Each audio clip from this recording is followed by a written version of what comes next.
പ്രിയപ്പെട്ടവരെ, ദൈവം നമ്മെ വിളിച്ചത് യേശുവിനെ പോലെ ആകാൻ വേണ്ടിയാണ്.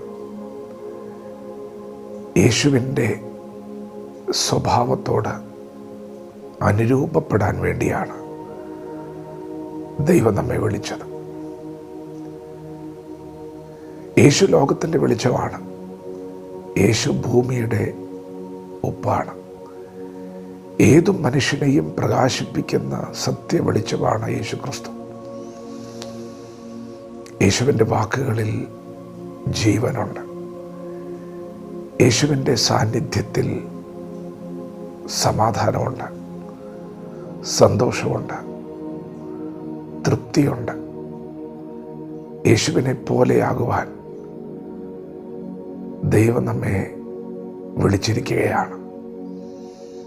നമ്മുടെ കർത്താവായ യേശുവിനെ പിതാവായ ദൈവം സകല നാമത്തിനും മേലായ നാമമാക്കി ഉയർത്തിയത് നമ്മുടെ കർത്താവ് തന്നെത്താൻ താഴ്ത്തിയപ്പോഴാണ്. യേശുവിനെ പോലെ നമ്മെ തന്നെ താഴ്ത്തുവാൻ ഇന്ന് പകൽ ദൈവം നമ്മെക്കുറിച്ച് ആഗ്രഹിക്കുന്നുണ്ട്. നമ്മുടെ കർത്താവ് ഏറ്റവും താഴ്മയോടെ ക്രൂശിലെ മരണത്തോളം അനുസരണം കാണിച്ചു. തന്നെ ശകാരിച്ചിട്ട് ശകാരം പറയാതെ ഒരു കർണത്തടിക്കുന്നവനെ മറുകർണം കാണിച്ചു കൊടുത്തു. ആ സ്വഭാവമാണ് സത്യത്തിൽ പിന്നീട് ലോകത്തിൻ്റെ വെളിച്ചമായി മാറിയത്. യേശു താഴ്മ ധരിച്ചു, സൗമ്യത ധരിച്ചു. യേശു എല്ലാവരെയും സ്നേഹിച്ചു, എല്ലാവരോടും ക്ഷമിച്ചു. പിതാവേ, ഇവർ ചെയ്യുന്നത് എന്തെന്ന് ഇവരറിയാകിയാൽ ഇവരോട് ക്ഷമിക്കണമേ.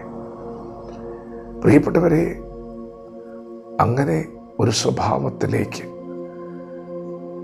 നാം ഓരോരുത്തരുമായി തീരണം എന്നാണ് പിതാവ് നമ്മെക്കുറിച്ച് ആഗ്രഹിക്കുന്നത്.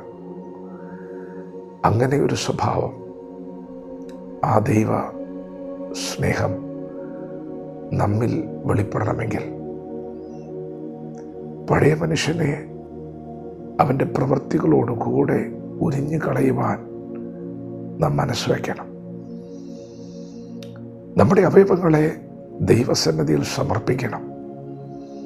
യേശുവിനെ ജീവിക്കുവാനും പ്രവർത്തിക്കുവാനും നമ്മിൽ അവസരമുണ്ടാകണം. പ്രിയപ്പെട്ടവരെ, നിങ്ങൾ മനസ്സ് വെച്ചാൽ അത് സാധിക്കും. നിങ്ങൾ വിധേയപ്പെട്ടാൽ അത് സാധിക്കും. നിങ്ങളെ സമർപ്പിച്ചാൽ അത് സാധിക്കും. അതൊരു വലിയ കാര്യമാണ്. അതൊരു വലിയ നേട്ടമാണ്. അത് വെളിച്ചമാണ്. അത് ഫലമാണ്. ദൈവം നമ്മെ വിളിക്കുകയാണ് ക്ഷമിക്കുവാൻ, സ്നേഹിക്കുവാൻ, ചേർത്ത് നിർത്തുവാൻ, കരുതുവാൻ, ശുശ്രൂഷിക്കുവാൻ, യേശുവിനെ പോലെയാകുവാൻ ദൈവം ഇന്ന് പകൽ നമ്മെ വിളിക്കുന്നു. ഒന്ന് പ്രാർത്ഥിച്ചു തുടങ്ങാം. ദൈവമേ, അങ്ങയുടെ സ്വഭാവത്തോട് അനുരൂപപ്പെടുവാൻ എന്നെ സഹായിക്കണമേ. അങ്ങ് കണ്ടതുപോലെ കാണുവാൻ എൻ്റെ കണ്ണുകളെ പ്രകാശിപ്പിക്കണമേ. അവിടുന്ന് എല്ലാവരെയും സ്നേഹിച്ചു, എല്ലാവരെയും ചേർത്ത് നിർത്തി. അങ്ങനൊരു വിശാലമായ ഹൃദയം ഞങ്ങൾക്ക് തരണമേ. വിശ്വസിക്കുക, നിങ്ങളുടെ ഹൃദയത്തിലെ ആഗ്രഹത്തെ ദൈവം സാധിപ്പിച്ചു തരും. ലോകത്തിൻ്റെ വെളിച്ചമാകുവാനുള്ള വിളി നിങ്ങളുടെ ജീവിതത്തിൽ വന്നിട്ടുണ്ട്. ഈ ദിവസങ്ങളിൽ അതിനായി ആഗ്രഹിക്കാം, പ്രാർത്ഥിക്കാം. ദൈവം കാര്യം സാധിപ്പിക്കുന്നവനാണ്. വചനത്തോട് പ്രതികരിക്കാം. ദൈവം നമ്മെ ഓരോരുത്തരും ഈ പകൽ അനുഗ്രഹിക്കുമാറാകട്ടെ. ആമേൻ.